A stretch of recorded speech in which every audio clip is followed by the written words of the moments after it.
किसान भाइयों, अगर आपकी भी गेहूं की फसल में 100% बालियां निकल चुकी हैं, आपकी जो गेहूं की फसल है किसान भाइयों अब पकने की कगार पे है, गेहूं की बालियों में दाने का भराव हो रहा है, इस अवस्था पर किसान भाइयों बात करें तो आज मैं आपको ऐसे 3 खास कार्य बताऊंगा जिनको यदि आप कर लेते हैं तो इस साल आपको गेहूं की फसल से जो है किसान भाइयों सबसे ज़्यादा पैदावार देखने को मिलने वाली है।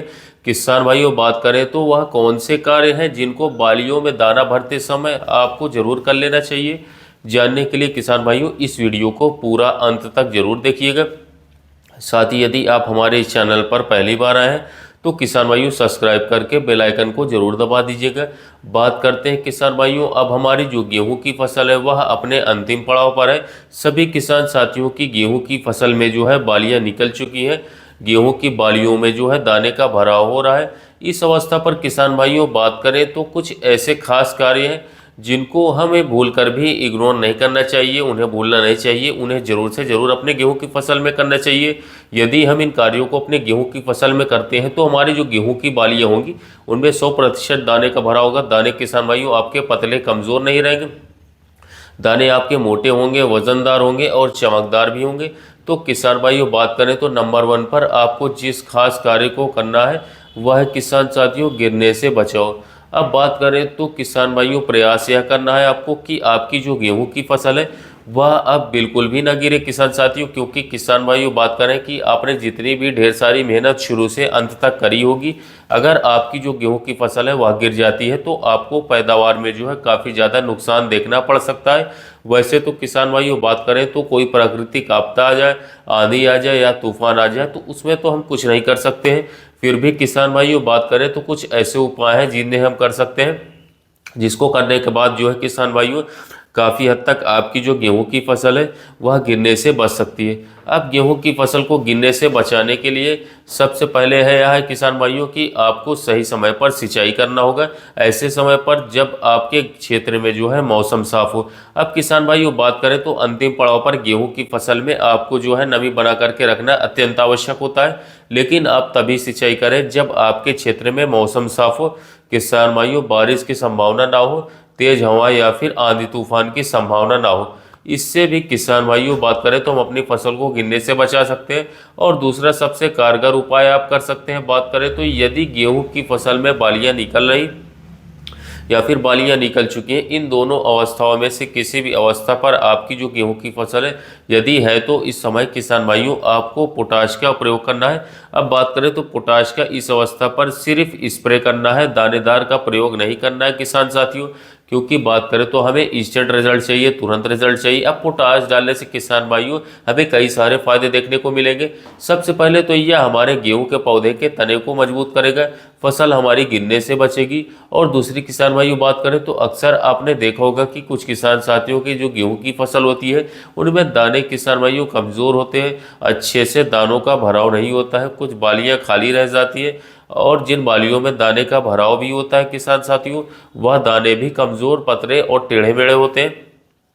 लेकिन किसान भाई यदि इस अवस्था पर आप NPK 0050 का प्रयोग करेंगे तो आपके गेहूं के बालियों में जो दाने किसान भाइयों वह एकदम मोटे मोटे आएंगे, दाने की क्वालिटी नंबर 1 होगी। बात करें तो गेहूं का एक एक दाना किसान साथियों बहुत ही सुंदर होगा, मोटा होगा, वजनदार होगा, चमकदार होगा, जिससे किसान साथियों बात करें तो आपकी जो गेहूं की पैदावार है वह 15 से लेकर के 20% तक ऑटोमेटिक ही बढ़ जाएगी। इसके लिए किसान भाई यदि हम 0050 की मात्रा की बात करें, क्योंकि सही मात्रा में ही उर्वरक डालना अत्यंत आवश्यक होता है। मात्र आपको किसान साथियों 1 किलोग्राम जो है 0050 लेना है NPK और लगभग 100 से लेकर के 120 लीटर पानी में घोल बना लेना है और इसका स्प्रे कर देना है। बात करें तो रिजल्ट इसका जो है किसान साथियों बहुत ही ज़्यादा दमदार देखने को आपको मिलेगा। आपकी जो गेहूं की बालियां हैं वो एक भी खाली नहीं रहेगी, सभी बालियों में किसान साथियों स्वस्थ दानों का भरा होगा। नंबर 2 पर किसान भाइयों आपको जिस खास कार्य को करना है वह भी काफ़ी इंपॉर्टेंट है गेहूं के अंतिम समय में। किसान साथियों आपको अपनी गेहूं की फसल को जो है गर्मी से बचाना है। किसान साथियों बात करें तो यदि दिन और रात का तापमान जो है 22 डिग्री हो या तो हमारी जो गेहूं की फसल है इसके लिए उत्तम माना जाता है। लेकिन पिछले 4 सालों से देख रहे हैं किसान भाइयों कि मार्च महीने में जो तापमान होता है उसमें काफ़ी ज़्यादा वृद्धि हुई है, जिससे किसान साथियों बात करें तो पैदावार में नुकसान देखने को मिलता है। यदि हम अपनी गेहूं की फसल को गर्मी की मार से ना बचा पाए और किसान भाइयों बात करें तो हमारी गेहूं की फसल जो है अधिकतम तापमान पे सहन की क्षमता की बात करें तो 24 से लेकर के 25 डिग्री तक यदि तापमान होता है तो हमारी फसल उसको सहन कर सकती है। यदि किसान भाई यदि जो तापमान है हमारा वो 30 से लेकर के 32 डिग्री के आसपास पहुंच जाता है तो हमारी जो गेहूं की पैदावार है वह बुरी तरीके से प्रभावित हो सकती है, क्योंकि हमारे दाने की क्वालिटी जो है अच्छी बिल्कुल नहीं रहेगी, दाने हमारे पतले ही बनेंगे, फसल हमारी जल्दी पक जाएगी। इसके लिए किसान भाई बात करें तो यदि हम गर्मी की फसल से को बचाने के उपायों की बात करें तो किसान भाइयों बढ़े हुए तापमान से बचाने के लिए किसानों को सबसे पहले जो है सबसे आवश्यकता अनुसार हल्की सिंचाई जरूर करनी चाहिए। और किसान भाइयों बात करें तो ध्यान रखना है आपको कि लगातार अपने खेत का निरीक्षण करते रहना है, टहलते रहना है। थोड़े थोड़े अंतराल पर किसान भाइयों 14 से 15 दिनों के अंतराल पर आपको अपने गेहूं की फसल में जो है सिंचाई जरूर करनी। जब आप सिंचाई करेंगे किसान भाइयों तो इससे आपका जो खेत का तापमान है वह नियंत्रण में रहेगा, जिससे कि आपकी जो गेहूं की फसल है किसान साथियों वह गर्मी के मार से बची रहेगी। हवा चलेगी तो किसान भाइयों आपको सिंचाई नहीं करनी है, इस बात का ध्यान रखना है। गेहूं की फसल को गर्मी की मार से बचाने के लिए किसान साथियों आप यह उपाय कर सकते हैं और अपनी जो पैदावार है उसको बढ़ा सकते हैं। अब नंबर 3 पर किसान भाई सबसे अंत में जो है आपको जिस खास कार्य को करना है किसान साथियों यह भी अत्यंत आवश्यक है, यह है किसान भाइयों रोगों से बचाव। अब किसान भाइयों बात करें तो हमारी जो गेहूं की फसल है अब अंतिम पड़ाव पर है। कुछ ही दिनों में किसान भाइयों हमारी जो फसल है वह 100% पक करके तैयार होने वाली, कई किसान भाइयों की तैयार भी हो चुकी है। लेकिन जब गेहूं की फसल अंतिम पड़ाव पर होती है तो बहुत सारे गेहूं की फसलों में यह देखा गया है कि बहुत सारे रोगों का भी अटैक होना आरंभ हो जाता है। तो सबसे पहले आपको जो है किसान भाइयों अपने खेत में किसी प्रकार की दवाई का इस्तेमाल बिल्कुल भी नहीं करना है। आपको सबसे पहले अपने खेत का निरीक्षण करना है, बहुत ही अच्छी तरीके से देखभाल करनी है, लगातार अपने खेत की तरफ जाते रहना है, अच्छे से देखभाल करनी है। यदि किसान भाइयों किसी भी रोग का अटैक होता है, चाहे वो फंगस का रोग हो चाहे वह कीट का अटैक हो, तो उसको शुरुआती अवस्था में ही आपको खत्म कर देना है। शुरुआती अवस्था में किसान भाइयों किसी रोग बीमारी को यदि हम समाप्त करते हैं तो हमें उससे दो फायदे मिलते हैं। सबसे पहले तो हमारी जो लागत है दवाई की वो काफ़ी कम लगती है, और दूसरी किसान भाइयों जो रोग होता है वो हमारी फसल का नुकसान नहीं कर पाता।